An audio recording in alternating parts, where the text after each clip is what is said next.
Hello, welcome to this week's edition. We're back. This is our third show since we took a bit of a hiatus, a leave, mostly due to work and other work commitments. So this Rise podcast is a labor of love for sure.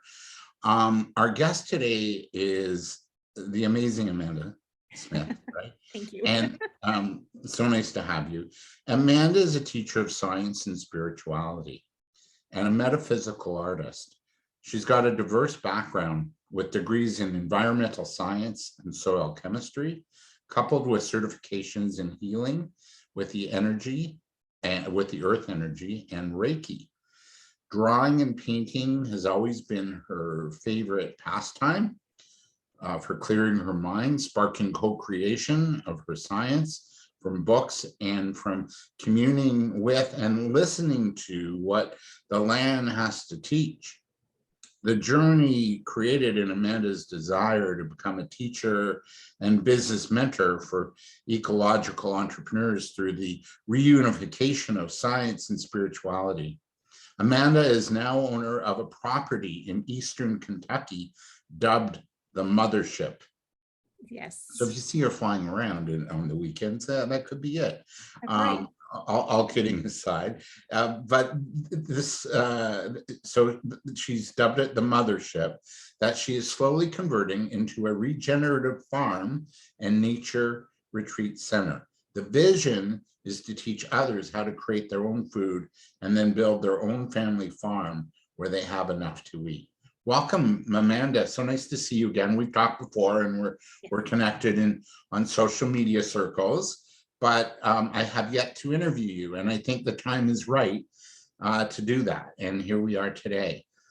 I guess my first question for you is, how do science and spirituality mix? Well, for me, they are one and the same. Hmm, So what we have, I'm sorry, I have this that's cat in my okay. lap who's poking me with her sharp little pointy Oh boy. toes. They are one and the same. And what that means to me is actually it's the expression of the quantum field that's here. Like what we see is just an expression of what we are creating in our minds.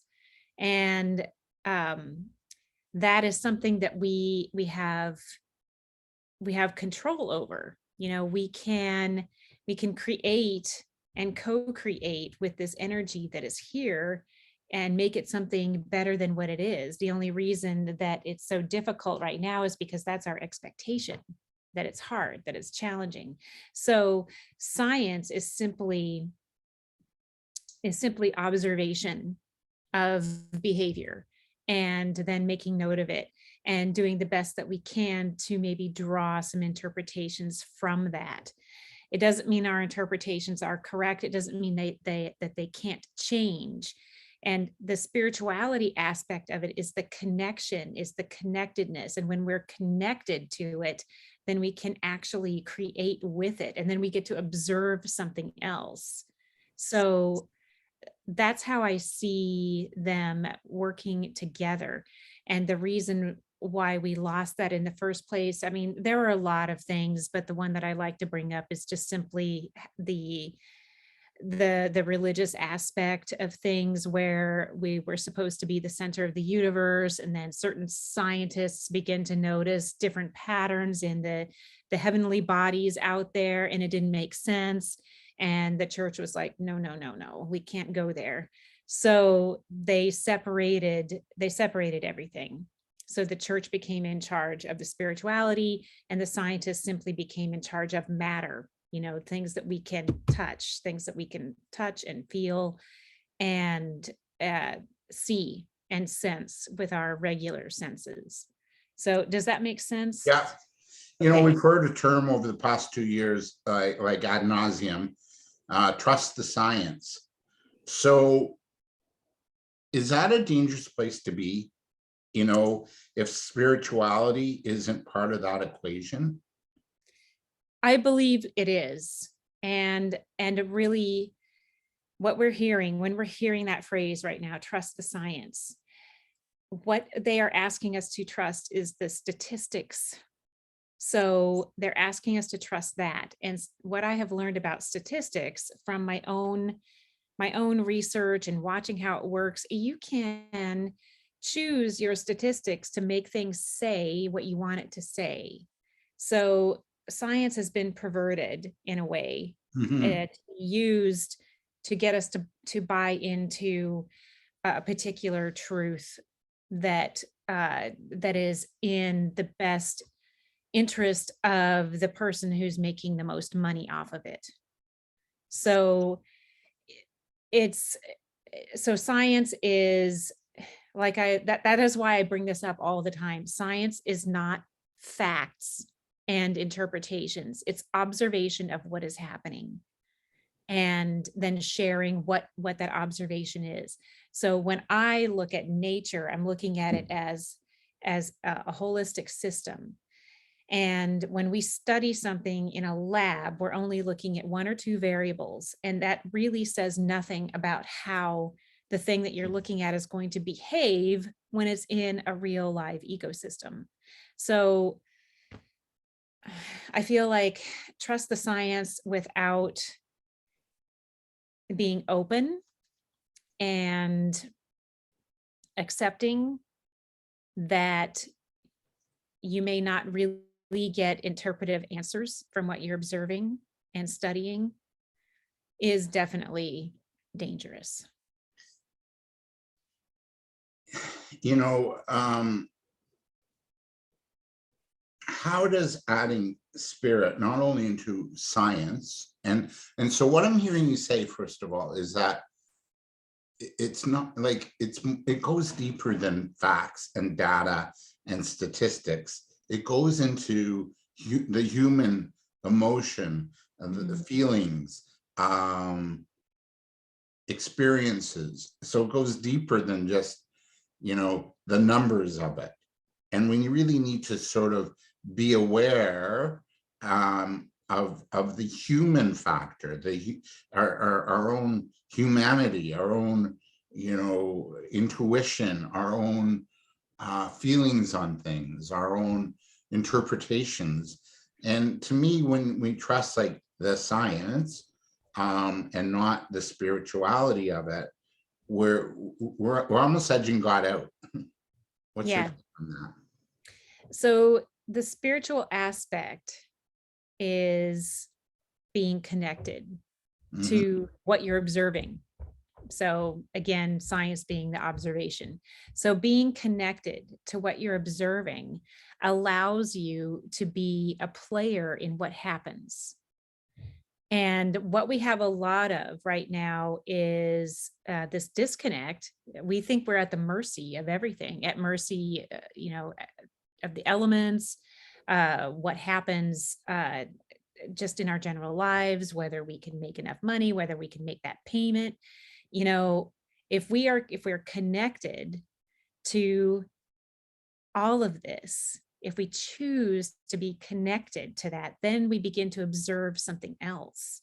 And and here's another thing about the spirituality, when we open our heart to receiving the wisdom that is the consciousness of everything that is around us, then we can follow that direction into something that will bring us flow and ease and grace. So that's how they work together.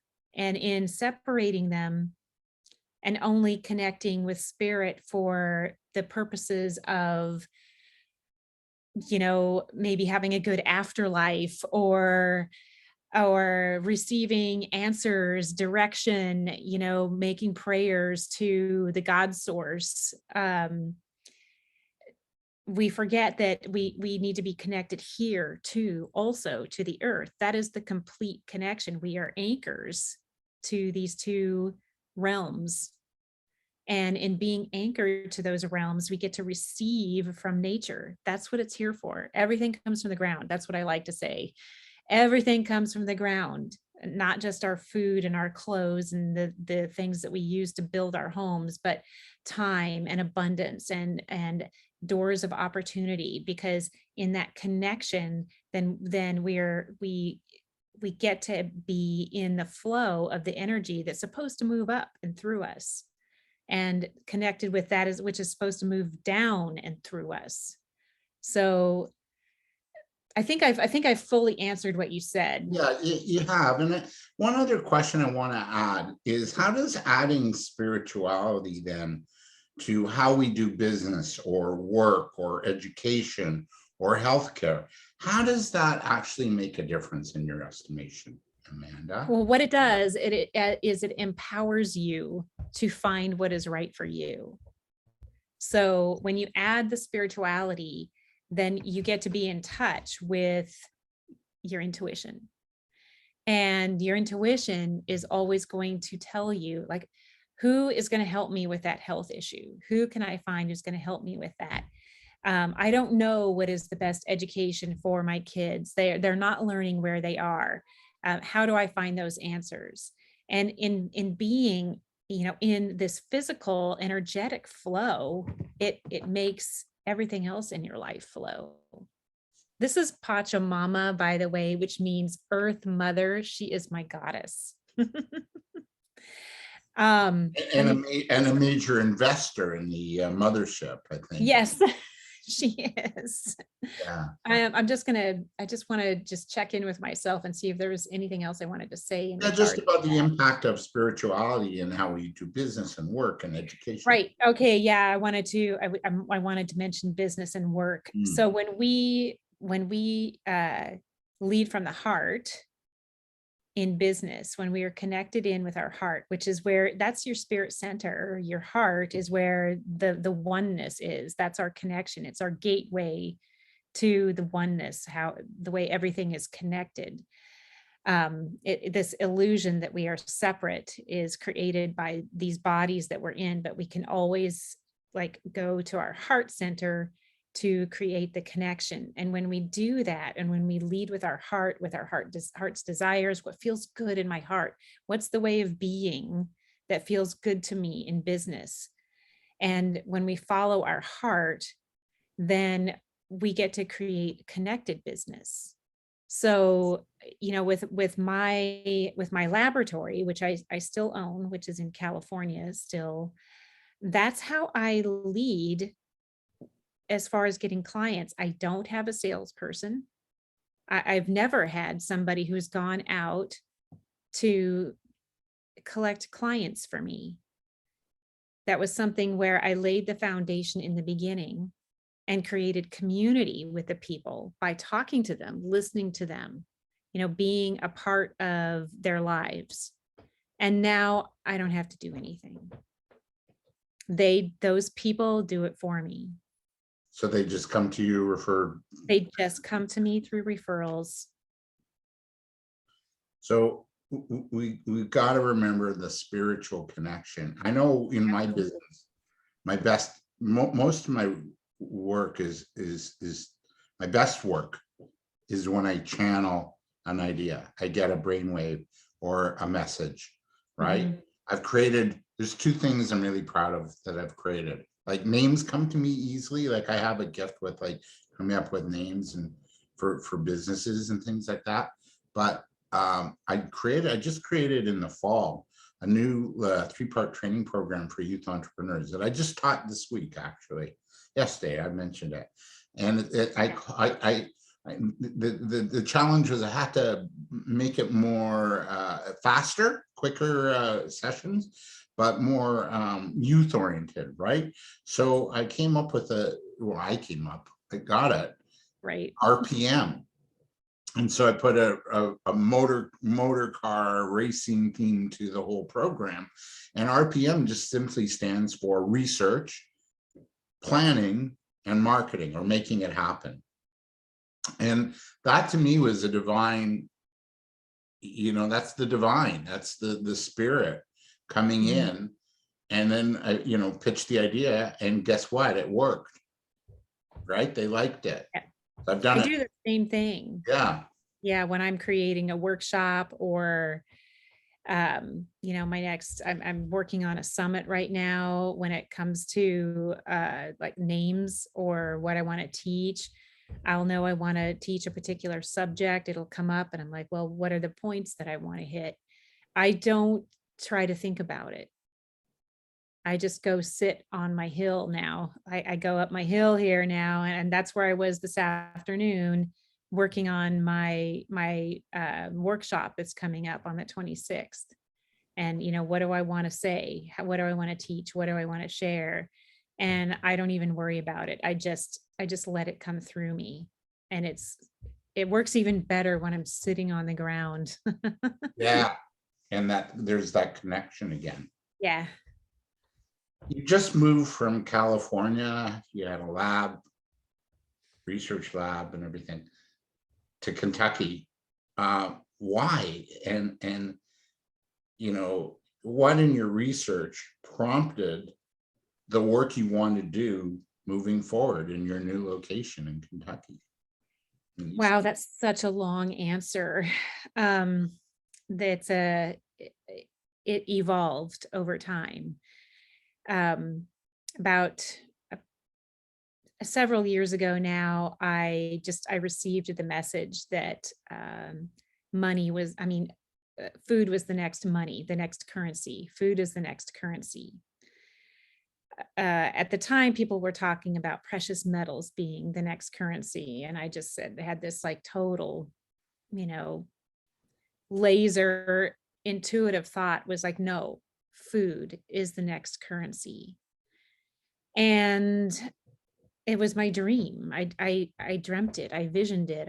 I wanted land. I was thinking to myself, I need to get land. I had no idea how I was going to do it. At the time, I was only making like $20,000 a year as a massage therapist. I didn't know how I would do it. And um, the idea to open the lab came from my partner and friend, and he became my business partner. And we opened that lab together. He knew what he was doing, and I had the credentials, and we did it. We just did it.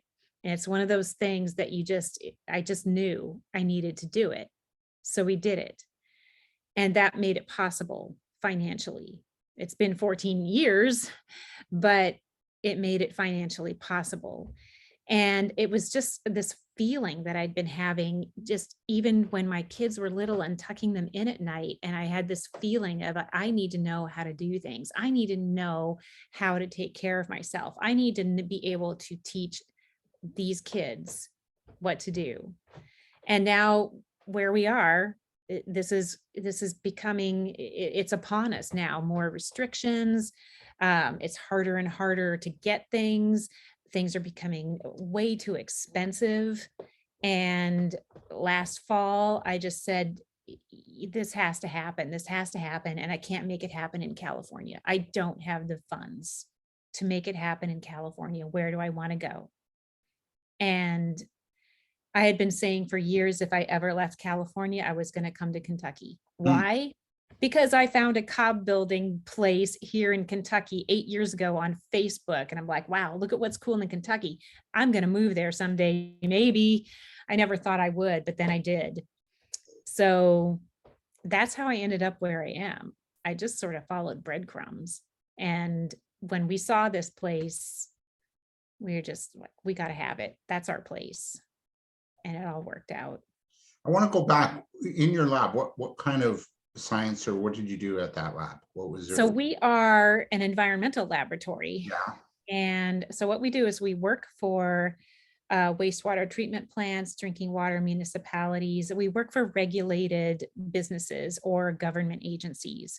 Anybody who produces an effluent, they need permitting for what happens to their water and what kinds of testing requirements it has and what kinds of limits they have on what we're testing.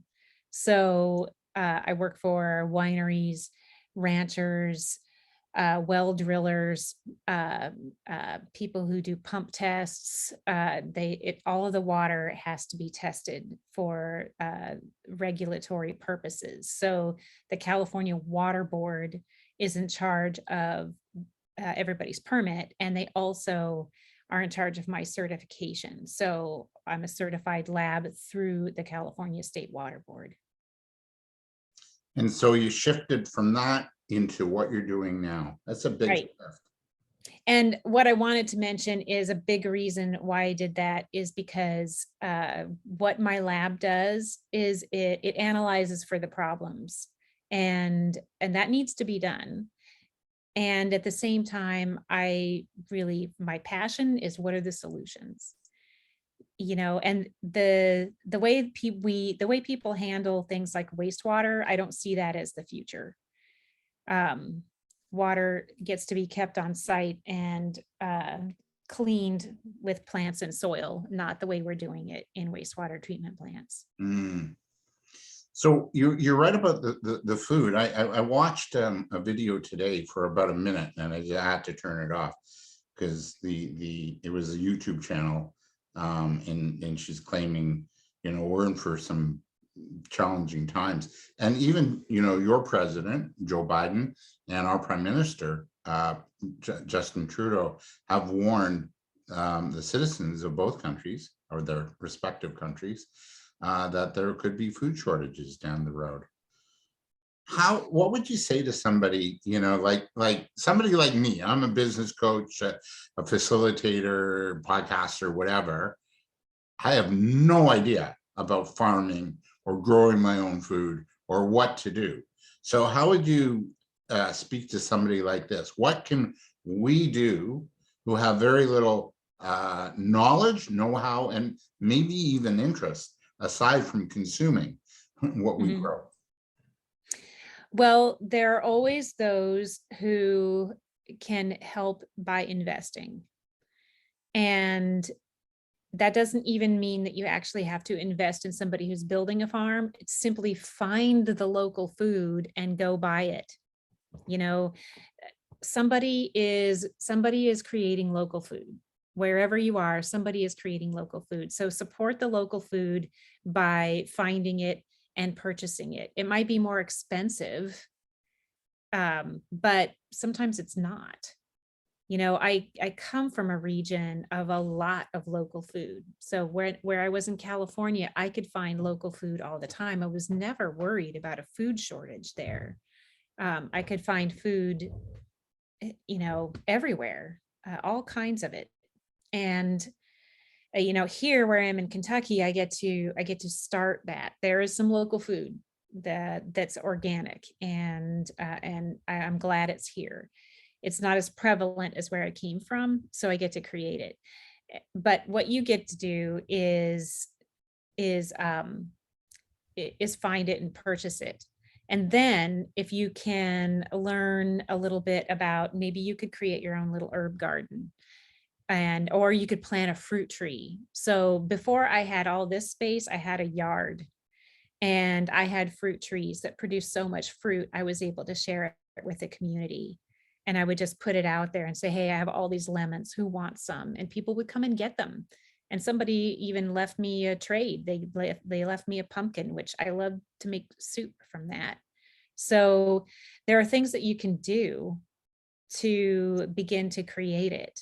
And some cities are actually starting to pass certain legislation that allows that they will plant all these fruit trees along the city streets instead of just decorative trees. You could take that route, go to your city council and say, hey, I have this idea so that we can all eat apples, and see what you can do to create it. There are so many things.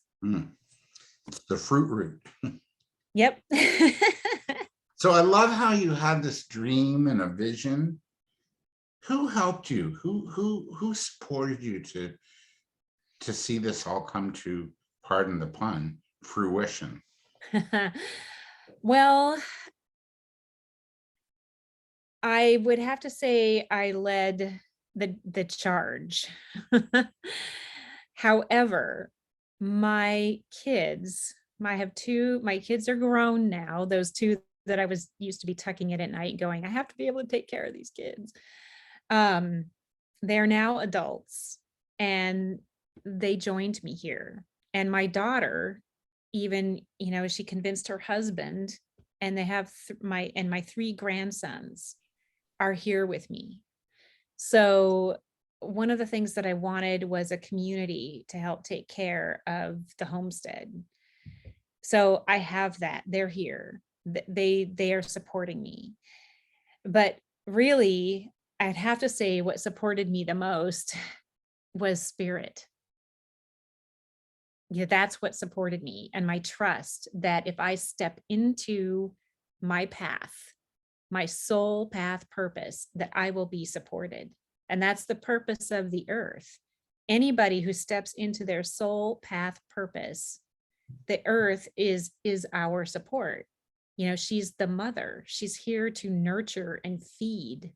That's what she's here for. So when I tap into earth energy, that's what I get to receive. And I believed it. I trusted it. I felt it. I felt that this is what I was supposed to do, and that if I did it, I would be supported. So I was going to ask, like, who inspired you? And I think you just gave the answer, but was there an individual or individuals that inspired you to do this too, this work? I know your kids really help and spirit, but was there some sort of a role model, somebody you studied, you looked at their model and said, you know, I could do what they did? Not really. Oh, Yeah, I mean, I do have uh I have people that I honor and respect um and recognize how they've contributed to the things that I know that I've learned so that I can actually treat the land in a regenerative way. There are those people out there that have actually kept me going, but I've held this vision for a long time before I'd ever heard of anything like permaculture, before I, you know, even knew the things that I needed to know, you know, before I learned the things that I needed to know. Um, I am I'm inspired by people like Vandana Shiva, saved the trees. I believe it was in Canada. um, I am inspired by Elaine Ingham for her soil food web work. I am inspired by the people of the Kiss the Ground nonprofit in Southern California. I'm inspired by local permaculturists that I knew in California, David Shaw. Um, Other shout outs would go to some of the big names that in my world, they're big names like Joel Salatin, making money from farming, Darren Doherty. He's from Australia, teaches holistic management. These people are making a remarkable difference. And even though our visions aren't exactly the same, all of them are called to and are vocally and in a big way teaching what they know for the betterment of this planet. And it's people like that who are really inspirational to me. And of course, I can't leave out Jane Goodall, right? I mean, that's what I aspire to. You know, even though I'm in Kentucky, I would love to be able to help California the way that she helped an entire ecosystem. what we talked about spirituality being key in everything we do, and to bring that forth. Do you find that the maybe one thing that's all these people you mentioned, all these influencers that you mentioned in your field, are they, do they come at it with that spiritual approach to their work? I don't know about all of them. Mm, I do know that from Kiss the Ground, their main representative, Finian Makepeace, he does. I can tell he likes to start a teaching session with a meditation and connecting with with nature, even if you're not sitting in nature. Um, the others, I can't say. David, I know personally, David Shaw, and Mhm. he is definitely a spiritual individual. Um, but for my, in order to be inspired by them, I don't need them to be that way Yep. because they're doing amazing work. So that's an inspiration. I wanted Yeah. to talk to us, and we're almost out of time here, about the notion of reunification is your bio alluded to, of science and spirit. And what do you want to teach young eco entrepreneurs, maybe just starting out now? What is it that you want them to understand and to know, for them to be making an impact and being successful? The core thing that I would like people to embrace is the difference between taking from the land and receiving from the land. Right now, we are takers. So the most of humanity, we're takers. So this is how we get our resources, by taking. And if we were to stop and listen to the land and connect with the land and treat the land like we're part of it, which we are. I mean, the separation is only in our mind. Mm, We are part of it. If we were to stop and treat the land as something that we get to steward instead of something that's just here for us to take from, then we would receive resources easily and gracefully, and it would flow to us, and it wouldn't cause the destruction that we have going on. So big ag causes destruction. It kills the soil. Mining for different metals causes destruction. It leaves huge pock marks on the ground. Your tar sands thing in Canada causes all of this destruction. The before and after pictures of the nature that's there is just appalling, appallingly different. Uh, and there's free energy to be had here. We just, if we could stop and listen, you know, like the way Nikolai Tesla did, stop and listen. Victor Schauberger, these are, scientists from the past that I completely respect, that stopped and listened to what was going on, paid attention to nature, looked at how nature did things, and then mimicked it. yeah, and I post in the Peace, Passion, Prosperity group, you know, that I kind of spearhead a little bit on Facebook, about these kind of echo stories that are really amazing. Mushrooms talking to each other, like who to her, Right. the other day, or waves, solar power that you don't doesn't need light now. So it's like things like that. And I think the answers are there. What scares me is that it gets in the wrong hands and it becomes corrupt, and they turn it into, Right. business, and it gets skewed. Right. And then they hide it from the rest of us so that we Yeah. don't know. And yeah, So so that we that's have to go that forth. yeah, and that's got to stop. Like Yeah. anytime now, it's enough already. Right. We've hurt ourselves and our humanity and our spirit and earth enough. Like we have to be. Love has to come now into the equation. Yes. Couple things. Somebody just starting out a business, and you made a huge move, to go from California to buying land and developing it and creating a business. Somebody just starting out, maybe they have a big dream and a big goal.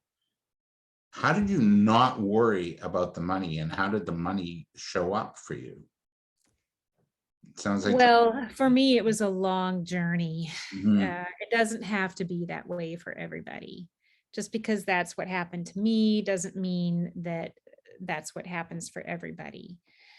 What I would say is, don't get tethered to something that isn't serving your heart. If I had if I had chosen a different sort of path, I chose a traditional sort of path, get married, have kids, buy a house. If I had chosen a different path, I might have gotten here faster, except this was my path. So Mm, if you're young, if you're a young person, you're not married, you haven't bought a house, and you have this desire, and I see this more in the young people anyway, that mhm. they don't want to be tied down.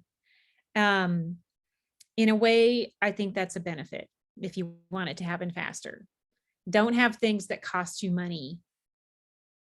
You know, a lot of us, we have this. I mean, I know I just bought this place, but we get up, we go to work to pay for the place that is the reason why we have to go to work to earn money. So if we skip that, because land and the connection to land and being able to be on the land really should be free, instead of like chopping it all up the way we do, we should go back to maybe not. I have a few really radical viewpoints and perspectives on the notion that land should be free to roam on, the way it used to be with when all of the tribal communities were Mhm. here. um that's not what I have to work with right now. So if you want to create wealth, I think that's the best step is don't create the things that are going to make you have to go to work and earn money to pay for them. Yeah, and you get home at night, you're too tired. You Yeah, you're too tired to do what have you 2 hours love. to enjoy your space, and then on the weekends you're running around doing stuff. I agree. I agree. Be light, Yes. act light. What do you see yourself 3 to 5 years from now with your work and your new space, the mothership in Eastern? Wow, 3 to 5 years from now, this is going to be a full-on farm. This year, I'm just starting with a kitchen garden and creating a way for my farm manager to come be here. So I have a farm manager who has agreed, somebody that I know from permaculture has agreed to come join me here. So having her here, creating my kitchen garden, and then we get to plan the actual ecosystem designed farming area that's out past one of my barns, my equipment barn. So there will be there's the nature retreat is going to be here. I found a place that has the most awesome little tiny homes that I can create a tiny home village for people who want to come connect with nature. We'll get to teach nature connection. We'll get to teach ecosystem design. We'll get to teach how to create food out of your ecosystem. And by the 5th year, I would love to be traveling and taking this around the world like my heroes Joel Salatin and Darren Doherty do. This is really wonderful. Earlier on, when I launched Rise, the podcast last August, one of my first few guests was Sarah Phoenix. And I don't know if I've made the connection for you two yet, but she's got a business where she's building geodomes that you can grow your own, permaculture veggies and things like that in your backyard. Nice, nice. And then there's you, and then of course we have a mutual connection with Kathy Nesbitt, who not only teaches laughter yoga to help you de-stress, and Yeah. but she also has worms, like where she grows worms and sells worm composters to help with composting, and that's kind of getting rid of our waste products in a way more healthier manner. And so I think it behooves those watching today to start to wake up and take notice of you and the people you mentioned, and people like Kathy and people like Sarah, and see what's going on and get involved, because we can also have community, as you said, community gardens too, and Yeah. do more with that, do more with the land, so we feed the community, that the community takes care of each other. Mhm. It's all sort of everybody for themselves, and even you go to a mall and it's like, it's my parking spot. No, it's mine. And we need to like come together and work more cohesively together. And I think that's what Yes. Mother Earth would want. Yes. Yeah, I completely agree. Where do we reach you to work with you and learn more? You're doing great work. So I can be reached, everything for me is the activated earth. So I can be reached at theactivatedearth@gmail.com. You can find me on Instagram at the activated earth. I'm on Facebook. My page is public. It might be harder to find me under Amanda Smith because it's a pretty common name all over the place, but my Facebook group is called Activated Earth Codes. I deal with the energy of the earth in there, and I call it codes. And I would really love to hear from anybody who wants to talk about this more, if they want to know more. I mean, I'm willing to talk to anybody who cares about any of these. I'll talk for as long as they'll let me. I really appreciate this today. For those watching, we're recording this on Good Friday, so it's a holiday for both of us, but Yes, I think we're both passionate about the work we do, so it needs to get out there, and this needed to be done today. absolutely. I think it's a great day to do this. Yeah, I do too. And it's a spiritual time for all three religions, Ramadan and Passover and Easter. And Easter is about rebirth. Passover is about redemption and moving from slavery to freedom. Yeah. Amanda, thank you so much for this. The Activated Earth, right?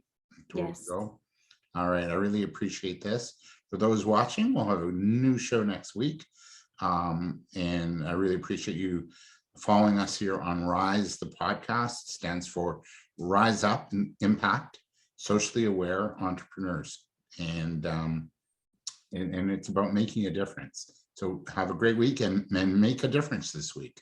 Thank you so much.